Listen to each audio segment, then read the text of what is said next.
네, 매주 월요일 여론조사에 나타난 진짜 민심 읽어보는 여론톡톡 시간입니다. 김영준 배재대 석좌교수, 배종찬 인사이트K 연구소장 나와 계십니다. 어서 오십시오. 안녕하세요. 안녕하십니까. 네.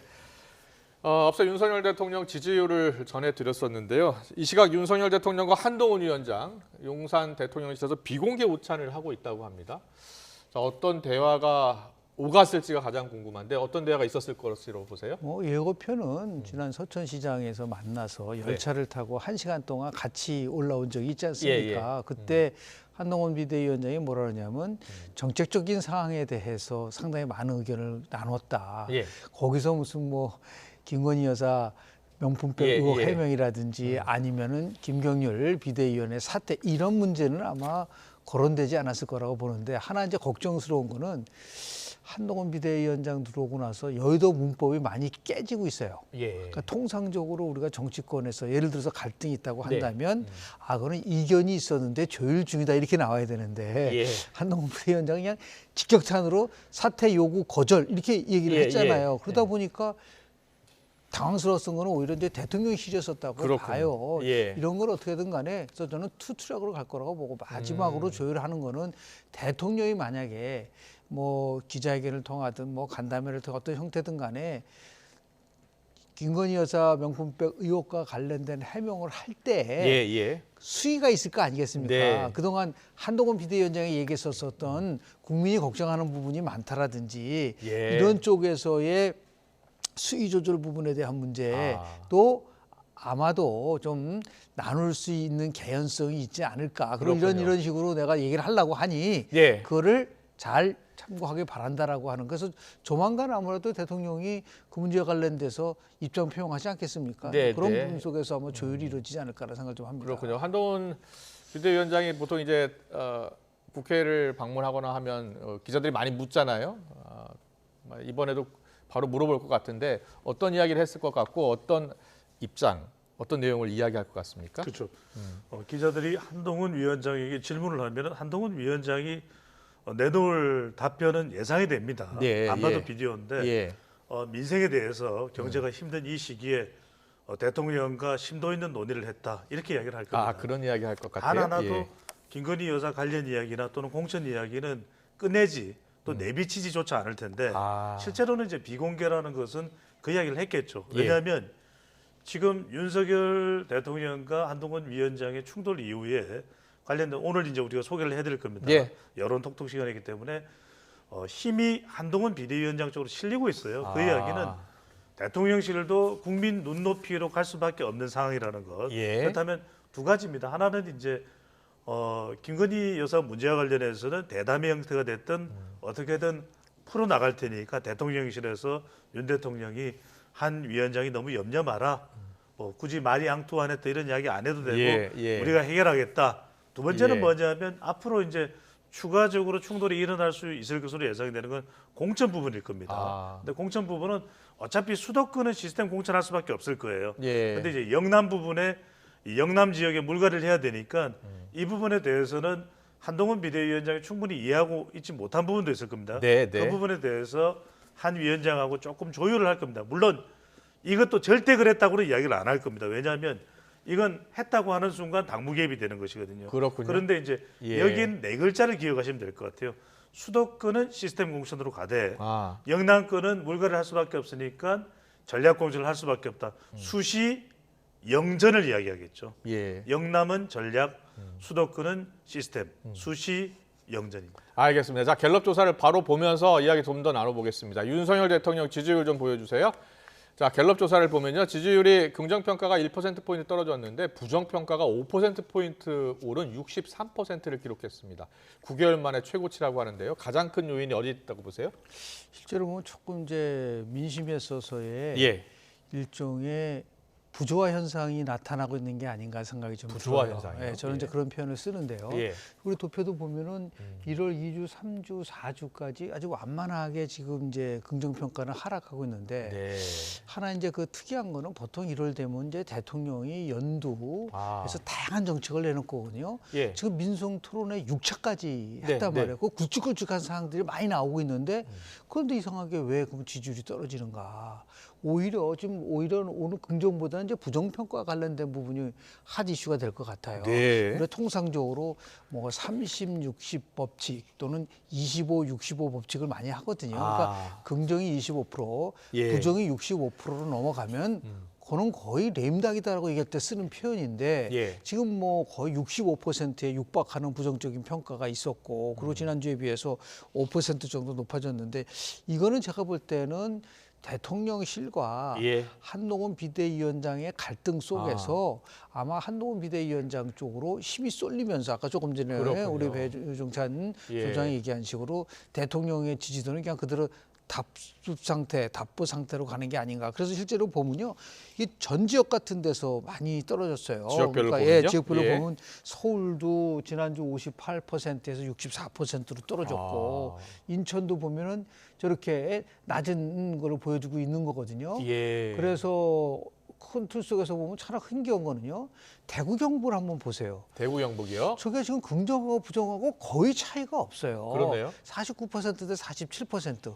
그리고 PK는 완전히 뭐 38대 56, 오차 범위는 완전히 벗어난 거. 이런 식이 됐을 때 과연 결국 영남이 예. 국민의힘의 아주 핵심적인 지역 기반이냐라는 데 대해서 의문을 가할 수밖에 없는 부분들이 있어서 근데 다만 제가 아까 말씀드린 처럼 민심의 부정화 현상은 예. 그런데 이상하게 한동훈 비대위원장의 역할은 굉장히 높아지고 있어요. 네. 이걸 우리가 보통 한동훈 비대위원장의 긍정평가는 높아지는데 당의 지지도는 답보 상태고 대통령 지지도는 하락한다. 이런 걸 우리가 보통 이제 용어로 디커플링, 탈동조화 현상이라고 얘기를 하는데 결국 선거가 한 70일 정도 남았는데 힘의 균형추가 빠르게 한동훈 비대위원장 쪽으로 쏠림 현상이 나타나고 그러한 상황 속에서 오늘 대통령과 한동훈 비대위원장이 만났다는 얘기는 그만큼 이 전반적인 민심의 흐름과 관련돼서 일단 보이지 않게 대통령이 저는 한동훈 비대위원장한테 힘을 실어줄 가능성이 저는 굉장히 높다고 봅니다. 그렇군요. 자, 부정평가 이유, 긍정평가 이유도 좀 설명해 주세요. 네. 예. 대통령의 부정평가 이유를 보면은 예. 사실상 윤한 충돌이 가장 큰 이유가 됐습니다. 이걸 풀어야 된다. 예, 예. 자, 지금 바로 화면을 보시게 되면은 갤럽 조사인데 부정평가 이유 중에서 소통이 미흡이 11%, 그리고 김건희 여사 문제가 9%로 직전 조사보다 더 뛰어 올랐어요. 예, 그 예. 이야기는 이 문제를 풀고 가지 않아서는 어떤 문제도 해결되지 않는다. 지금 화면 보시면 두 번째인 소통 미흡과 김건희 여사 문제를 합하면 20%입니다. 예. 가장 첫 번째 경제, 민생, 물가를 뛰어넘어요. 그러니까 대통령의 지지율이 지금 더 디커플링된 상황에서 31%가 이 문제 해결하지 않고는 더 안 올라간다는 거예요. 예. 그리고 또 하나는 한동훈 위원장의 이 비대위원장에 대한 평가가 상당히 높게 나옵니다. 이따가 말씀드리겠지만 예, 예. 갤럽 조사에서 52%인데 당대표 역할 수행. 자, 여론조사 보여주세요. 대통령은 우리 시청자분들이 보실 때 대통령은 31, 예. 이재명 대표는 35, 예. 한동훈 위원장은 52입니다. 52요. 그러니까 예. 한동훈 위원장만큼 정당 지지율이 따라오면 국민의힘 지지율이 52%도 될 수 있겠네? 이렇게 생각할 수도 있는 겁니다. 물론 가정이긴 합니다만 그 이야기는 이런 속에서 오늘 오찬을 냈다라는 것은 이 문제를 여론을 집중을 하고 있거든요. 대통령실도 정무수석도 있고 국정상황실도 있고 그럼 이 자료를 받아봤을 때 대통령이 한 위원장에게 할 수 있는 말은 그 문제 내가 해결할게. 내가 해결해 줄게. 예. 해결할 수밖에 없는 건 나 알아. 이 이야기를 할 수밖에 없는 것이고 그것이 오늘 이제 오찬에서 집중적으로 이야기가 되는 것인데 이걸 보시죠. 지금 이재명 대표도 위기예요. 지금 긍정이 35%, 부정이 59입니다. 그런데 예. 강력한 경쟁자인 이번 총선에서의 프레임이 윤석열 대 이재명이 아니라 한동훈 대 이재명으로 넘어와 있는 상황에서 52대 35, 무려 17%포인트가 한동훈 위원장이 높아요. 예. 지금 이재명 대표도 이제는 선거제를 어떻게 해가야 되냐면 네. 한동훈 비대위원장 뭐 문제가 많다. 윤석열 대통령, 윤석열 정부 문제가 많다가 아니라 민주당이 얼마나 파격적으로 혁신하겠느냐. 나는 또 얼마나 혁명적으로 변신하겠느냐. 예. 이게 안 나오면 안 돼요. 왜 그러냐면 이 지지율이 안 올라가요. 그러니까 상대방을 계속해서 공격하는 것만으로는 윤석열 대통령의 지지율을 끌어내리거나 한동훈 위원장의 지지율을 끌어내릴 수는 있을지 몰라도 예. 부분적으로 본인의 지지율은 안 올라가요. 그렇군요. 지금 예. 결정적으로 이재명 대표에게 필요한 것은 본인의 지지율을 끌어올릴 만한 그런 행보가 지금 필요해지는 것이죠. 이재명 대표 같은 경우에 이제 당 대표를 계속 맡아왔기 때문에 과거 사례가 좀 있어요. 보면 지난 6월 조사 때 32%, 11월 조사 때 31%, 그리고 최근 조사 때 이제 35%가 나온 거고요. 이제 한동훈 비대위원장은 이번에 됐기 때문에 52% 나온 거고요. 근데 실제로 보면은 예. 거의 30%대에 머물러 있는 거잖아요. 예. 이건 윤석열 대통령 지지와 거의 동일한 패턴을 좀 보여주고 있는데요. 아까 조금 전에 우리가 여론 톡톡 시간이니까 실은 한국갤럽 조사를 보면은 여기는 안 나와 있지만 예, 말이죠. 지금 60대에서 대통령에 대해서 잘하고 있다라는 게 50이고 잘못하다가 무려 47%예요. 연령별로 60대에서. 저희 준비했습니다. 보실래요? 60대를 한번 보시면요. 예, 60대요. 예. 예. 그러면 대통령의 직무수행 평가 보면은 60대에서 50대 47이라는 거는 거의 같다라는 거잖아요. 예. 어떻게 이런 게 나타날 수 있을 것인가? 아. 또 두 번째는 보수를 제가 보니까 보수에서는 잘하고 있다가 55인데 못하고 있다가 40%까지 나오는 거예요. 보수에서. 이 예. 말은 뭐냐면 핵심 지지 계층에서 대통령이 절대 권력을 가지고 선거에 임할 때 이걸 주도를 하려고서는 안 된다는 걸 갖고 있는 거죠. 예. 빨리 한동훈 비대위원장한테 힘을 실어줘서 이 문제를 나가야 된다는 걸 함축하고 있는 거예요. 두 번째는 지금 보시면요, 35%라고 나왔어요. 예. 지금 그 이재명 대표요? 이재명 대표의 지지도가. 예. 그런데 이게 한동훈 비대위원장과 비교를 해보면요, 서울, 인천, 경기, 중도, 무당지에서 다 집니다. 예. 그런데 선거를 어떻게 치르죠? 그런 예, 경우에. 예. 더 나가서 이 하나 이제 굉장히 심각한 이유는 뭐냐면 1월 2주째 한국갤럽 조사에 의하면 정부를 견제하라는 게 51%였어요. 예. 근데 어떻게 해서 그 견제를 담당할 이재명 대표의 긍정평가는 35%밖에 안 나오냐는 거죠. 예, 근데 하나 예. 흥미스러운 거는 이런 거예요. 지금 정부 견제론하고 정부 이제 나름대로 지원론하고 51대 예. 35가 16%포인트가 났는데 지난주 한국갤럽 조사를 해서 여당 지지할 거냐 제1야당 지지할 거냐 제3정당 지지할 거냐 물어보면 예, 갤럽 조사 그럼 있었죠? 한번 예, 보세요. 그것도 보여주세요. 그럼 그게 예. 33, 24로 나온단 말이에요. 예, 어느 정당 후보가 다수당이 됐으면 좋겠냐라는 여론조사요. 그런 조사 결과를 예. 보면요. 제1야당 여당 같은 경우에 33%를 얘기하면 견제론하고 심판론 얘기할 때가 차이가 거의 없어요. 2%가. 예, 그러니까요. 제가 앞서 그런데 잠깐 전해드렸는데요. 실은 51%의 예. 야당에 대한 나름대로 정부에 대한 견제론을 얘기하는 51%는 쪼개진다는 거죠. 예, 제1야당으로 말씀하시는 거죠? 33과 24로 쪼개진다는 얘기는 그만큼 민주당이 정권 심판에 있어서의 주체가 될 수 없다는 것을 상징적으로 보여주는 거기 때문에 예. 저 흐름대로 가져간다고 한다면 저는 민주당은 조금 전에 우리 배 소장이 얘기한 것처럼 가장 지금 위기는 민주당이다. 왜냐하면 국민의힘은 계속해서 혁신이라든지 나름대로 새로움이라든지 그리고 뭐 자격공천이든 전략공천이든 하는데 여기는 그런 것도 아무것도 없이 오히려 더 예. 위험한 거는 뭐냐면 친명공천하겠다, 찐명공천하겠다 그래가지고 친명 세력이 친문 세력을 공격하는 이러한 식의 나름대로의 공천 파동에 위험성이 내포되고 있기 때문에 예. 이게 지속된다고 한다면 제가 볼 때는 상당히 민주당은 고전할 수밖에 없을 거다라고 보는 거죠. 어떻게 보셨어요? 이 예. 화면을 지금 계속 지금 이 자료 화면을 예. 너무나도 중요한 그래요? 그래서 어떤 점에서요? YTN이 잘 준비한 서울, 인천, 경기 수도권까지 예. 같이 이 자료를 준비를 한 건데 여러분들 보시면 그동안에 우리가 총선 구도가 중요하다. 예. 선거는 구도다. 이런 얘기를 할 정도였거든요. 그렇다면 선거 구도로만 놓고 보면 그동안 많은 시청자분들이 우리 여론톡톡을 애청해왔던 분들은 정부를 견제하기 위해서 정권을 심판하기 위해서 야당 후보가 많이 당선돼야 된다가 한 50% 되었지 않아요? 기억나시죠? 그죠? 예. 그런데 그 거품이 빠진 겁니다. 그때마다 제가 말씀드렸고 우리 김영준 석자 예. 교수께서 계속 설명했던 것은 뭐냐면 그런데 민주당 지지율이 안 나온다.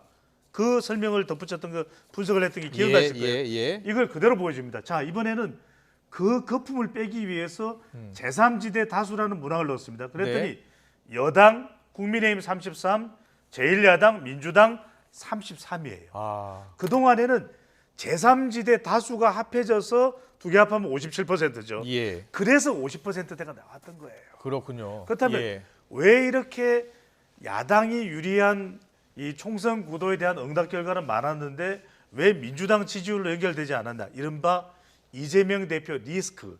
이걸 우리가 선거공학적으로 분석해서 자의 가르니 현상이 발생을 했던 거죠. 예. 민주당을 지지하고 싶은데 이재명 대표의 리스크가 있기 때문에 지지할 수 없는 상황이 만들어졌던 것이죠. 소층에 오찬 회동을 가졌습니다.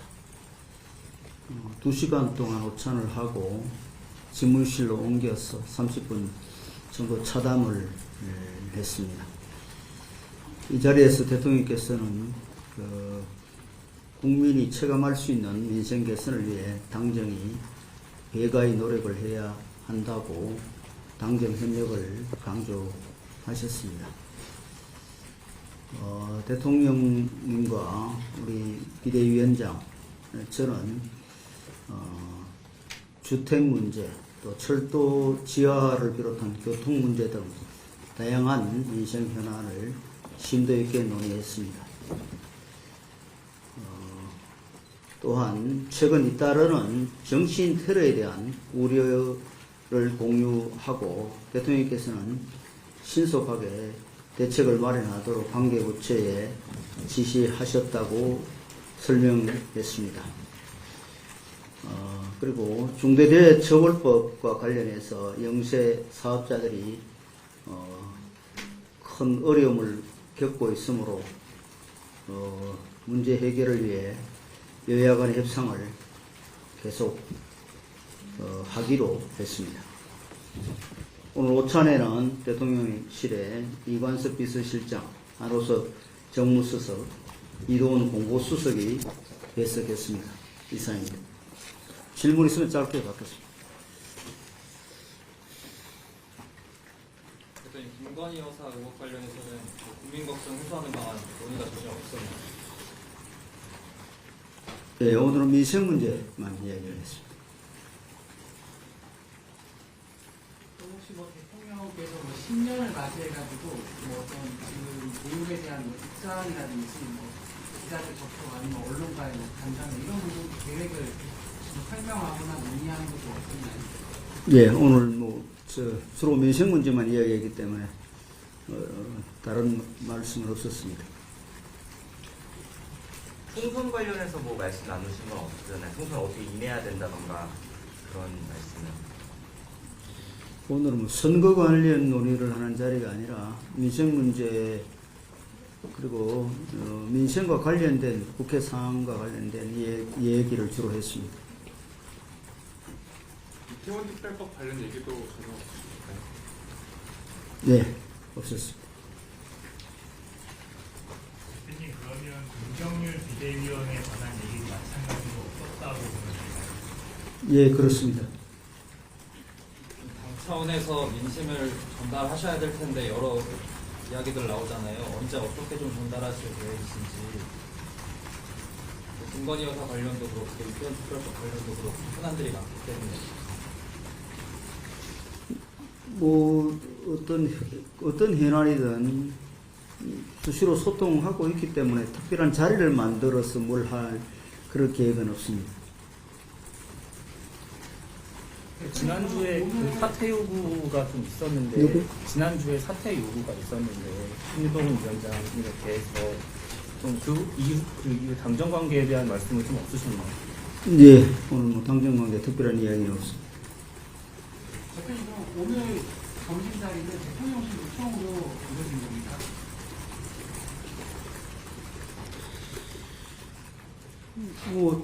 요청이라기보다는 식사 자리를 대통령실에서 만들어서 초청을 하는 형식이었습니다.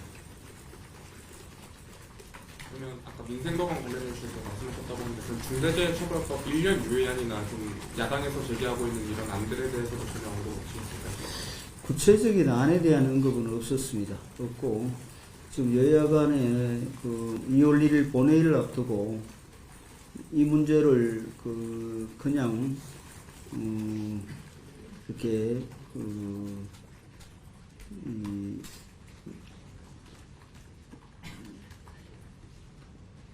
현장에 워낙 어려움이 심각하고 또 앞으로도 그 어려움이 그 예상이 되는 상황에서 국회가 이 문제를 그냥 여야 간에 그 최선을 다해서 합의하지 않고 그냥 그 묵과한다면은 국민에 대한 도리가 아니라는 그런 생각을 제가 가지고 있기 때문에 하여튼 협상을 뭐 최선을 다해서 그 할 생각을 가지고 있고 또 그 협상을 하여튼 최선을 다해서 해야 한다는 그런 공감대가 형성이 되었습니다. 그 주택이랑 교통 문제 말씀하셨는데 구체적으로 뭐 다른 건 지원하라든지 뭔가 지시가 있다거나 뭔가 논의가 된 게 있을까요? 뭐 이제 철도 지하화 문제라든지 이런 이슈들을 어떻게 해결할 것인가에 대한 그 고민을 서로 나누고 또 그 이제 실효적인 대책을 세워야 된다는 그런 정도의 공감대가 형성되었습니다. 국장님께서 방송 인터뷰 출연하셔서 중대재해처벌법 재논의 가능성이 많다고 누가요? 김진표 의장님께서 혹시 뭐 원내대표님 간에 협상이 진전이 있거나 얘기되고 있는 부분이 있나요? 뭐 협상 과정에 있고요. 그날 본회의 중에 양당 원내대표끼리 만나서 뭐 논의를 했습니다만 결론을 내리지는 못했고 다만 민주당 의총 결과가 그날 그 언론을 보니까 지도부에 그 권한을 위임했다고 그렇게 제가 보도를 봤습니다. 그래서 민주당 안에서도 이 문제를 그렇게 이 현장에서 준비가 안 된 상황을 무시하고 그냥 이 유예를 안 하고 있어서는 안 된다는 의견도 많이 나왔다고 제가 보도를 통해서 봤습니다. 그래서 민주당 원내 지도부도 이 문제에 대해서는 좀 더 적극적으로 전향적으로 입장을 가지고 협상에 임해 줄 것을 제가 아침에도 공식적으로 말씀을 드렸고 오늘 사실은 월요일날 양당 원내대표 간에 오찬 회동이 있는 날인데 오늘 뭐 특별한 사정이 있어서 하여튼 이번 주 그 본회의 전에 만나서 또 협상을 하도록 하겠습니다. 대통령님하고 비대위원장님하고 나오신 대화 중에 혹시 소개해 주실 만한 내용이 있으신가요? 없습니다. 오늘 만남의 의미는 어떤 것이라고 봐야 되는지 그리고 일각에서 제기되어 왔던 저 당정 갈등, 이 오늘 요소가 종합이 됐다고 봐야 되는지. 뭐 어쨌든 민생 문제를 위해서 당정이 최선을 다하자는 취지로 오늘 만남이 있었다 이렇게 생각해 주시면 좋겠습니다. 여기까지 하시죠. 뭐 비슷한 이야기들이니까 그지? 네. 분위기는 혹시 뭐 화기애애했다고 보면 될까요? 왜냐면 한동훈 위원장님이 직접 와서서 설명하진 않으셔가지고. 당사에 들어가셨는데 말씀 없었는가요? 보시지 않으셨어요? 응? 안 하셨어요. 그 분위기를 그 이야기 그냥 평상시 하던 당정 협의 분위기가 다르지 않았습니다. 그냥 그 평상시보다도 오찬 시간이 긴 3시간 정도 됐던 것 같은데 그 어떤 얘기를 가장 오래 하셨다고 보면 될까요? 민생 이야기 가장 오래 했습니다. 여기까지 하겠습니다. 네, 감사합니다. 네, 여기까지 하겠습니다. 네, 김경률 비대위원 공천 문제 또 김건희 여사 관련 문제로 충돌했었죠. 윤석열 대통령과 한동훈 비대위원장 오늘 만나서 2시간 동안 오찬 회동을 했습니다. 그 결과를 윤재욱 원내대표가 브리핑을 했는데 무슨 이야기를 했느냐라는 기자들의 질문에 오직 다양한 민생 현안을 심도 있게 논의했다라는 말을 했고요. 중대재해처벌법 유예 관련해서 또 여야 협상 계속해 나가기로 했다면서 이태원 특별법 또 김경률 비대위원 거취 문제 김건희 여사 관련 언급은 없었다라고 밝혔습니다. 두 분이 아까 예상한 대로예요. 그렇죠? 민생 현안에 대해서 이야기했다라고 말할 것이다. 그대로네요? 그렇습니다. 예. 윤재욱 원내대표가 인터뷰 말미에 이런 네. 이야기를 합니다. 브리핑 말미에 이쯤 아시죠? 비슷한 이야기잖아요. 예, 예. 그 이야기는 어떤 질문이 와도 그냥 민생이라고 답변할 거다라고 이제 예상을 했던 것이기 예, 때문에 예. 더 이상 구체적인 답변이 안 나올 것이고 심도 있게 논의하는 그 내용은 실제로는 이건 어디까지나 뭐 추정이긴 합니다만 앞서 소개해드렸던 갤럽 조사에서 대통령 지지율이 31%고 긍정, 부정이 63%인데 국민들이 생각하는 부정적 평가 이후 소통과 또 김건희 여사 문제가 합해서 20%인데 이야기를 안 했다? 안 하면 이상한 거죠. 그런데 이걸 질문을 했었어야 돼요. 누가 기자분이 좀 예리하게 질문하려면 한동훈 위원장과 윤석열 대통령 두 사람만 이야기를 나누었나요? 이걸 물어보면 이건 진실이 아닌 걸 이야기할 수가 없거든요. 제가 확인해 드릴 수는 없습니다. 이렇게 그러면 두 사람만 한 20분, 30분 이야기했다면 그 이야기인 거죠. 알겠습니다. 김영준 교수님은요? 글쎄요. 그런 중요한 거를 뭐 이렇게 공개석상에서 여럿이 만나서 밝히지 않았을 뿐 그 정도 이야기했을 가능성이 얼마든지 높다. 뭐 비공개로 만날 수도 있고 그런 거죠. 이거는 어차피 왜냐하면 선거가 70일도 안 남은 상황에서 이것도 굉장히 오해를 받을 수 있는 여지가 있잖아요. 혹시 민생 문제가 아니고 지금 얘기하는 뭐 예를 김경률 거취 문제라든지 김건희 여사 문제 얘기한다고 한다는 거는요. 상대로 엄청난 나름대로의 위험 부담이 있기 때문에 그렇군요. 저는 결국은 왜냐하면 대통령이 1차, 6차까지 민생 토론회를 했고 거기서 이제 나름대로 의미 있는 정책들이 나왔고 그러니까 집권 여당의 가장 큰 프리미엄은요. 정책을 직접적으로 수행한다는 거기 때문에 거기에 집중할 것이고 정말 필요한 부분이 있다고 한다면 뭐 거기 안에 뭐 정무수석도 있고 그리고 다른 루트를 통해서 문제가 전달되지 오늘 뭐 저 문제를 가지고서 당정이 얘기했을 가능성은 저는 거의 없다고 그렇군요. 봅니다. 실제로 저 문제를 이야기했을 가능성은 그러니까 기자들이 여러 가지 물어봤어요. 김경률 비대위원 거취 문제 그리고 김건희 여사 관련 문제 이 문제를 혹시 이야기했느냐라고 물었는데 관련 문제 언급은 없었다라고 했거든요. 그렇습니다. 그리고 김명준 교수님은 그런 문제를 이야기했을 가능성 낮다 이렇게 이야기하고 계시고 배 소장님은 어떻게 보세요? 뭐 추정하는 겁니다 하면은 다분히 했을 가능성이 높다고 하더라도 그걸 했다라고는 절대 확인해 주지는 않는 것이죠. 지금 오늘 오찬 화면이 지금 나오고 있네요. 지금 오늘 오찬 낮 12시 대통령실에서 초청 형식으로요. 만났고요. 지금 보고 계신 것처럼 윤석열 대통령, 또 한동훈 비대위원장, 또 비서실장하고 수통수석도 윤재욱 원내대표도 있고요.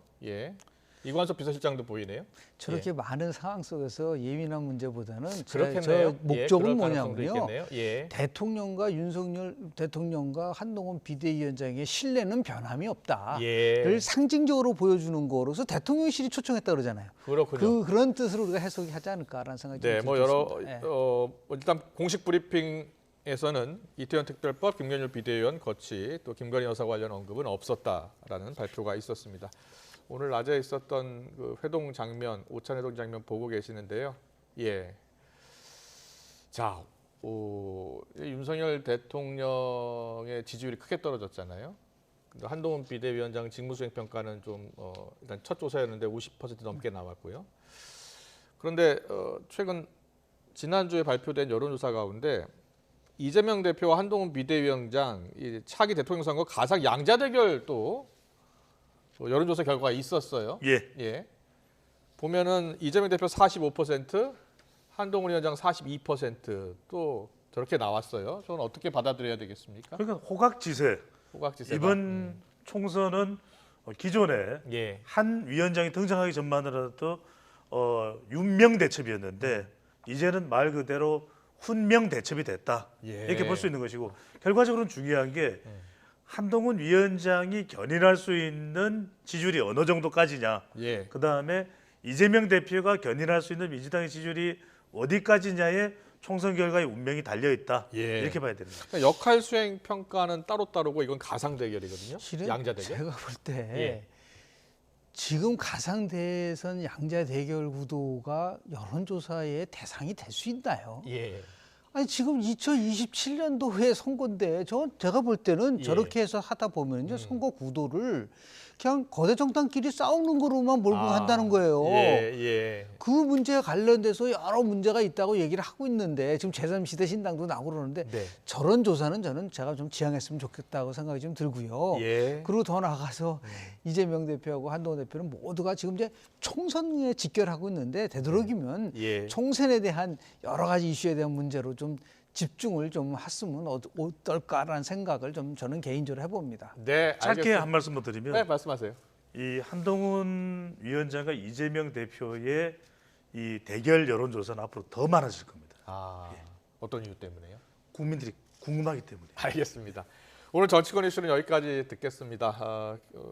생중계가 많아서 흐름이 좀 끊겼는데요. 시청자 여러분들의 양해 부탁드리겠습니다. 지금까지 배종찬 인사이트 연구소장 김영준 배재대 석좌 교수와 함께했습니다. 잘 들었습니다. 감사합니다. 고맙습니다. 고맙습니다.